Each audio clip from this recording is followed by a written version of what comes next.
जिन जेलों में ख़ास तौर पर आतंकवादियों को रखा जाता है, बड़े गंभीर मामले से जुड़े आतंकवादियों को रखा जाता है, तो उन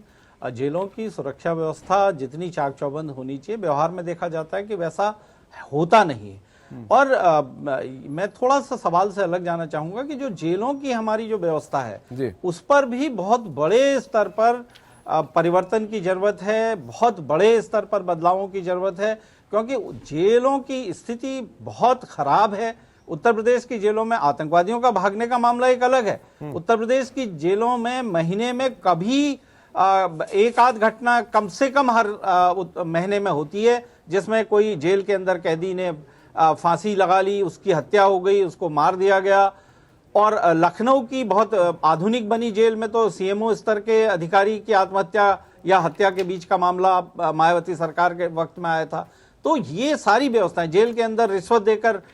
तमाम सामान जाता है। भोपाल की इस जेल के लिए भी कहा जाता था कि पैसे देकर सब कुछ उसके अंदर लाया जा सकता है, सब कुछ उसके अंदर पहुंचता है। कैदियों के साथ अलग अलग तरह का व्यवहार होता है, पक्षपातपूर्ण व्यवहार होता है, राजनीतिक पक्षपात होता है। बड़े लोग जेल के अंदर बहुत आसानी से आ जा सकते हैं, बड़े लोगों के संपर्क के लोग आसानी से आ जा सकते हैं। उत्तर प्रदेश में तो अमरमणि त्रिपाठी जैसे व्यक्ति जेलों से मेडिकल का फायदा लेकर सजायाफ्ता होने के बाद महीनों तक अस्पतालों में पड़े रहे। तो ये सारे सवाल इस विषय से थोड़ा अलग हैं, लेकिन जेलों की जब हम सुरक्षा की बात करते हैं, जेलों के इंतजाम की बात करते हैं, तो इन सवालों की तरफ भी ध्यान देना चाहिए, क्योंकि जेलों में आप जिन लोगों को रखते हैं वो लोग समाज के लिए कहीं न कहीं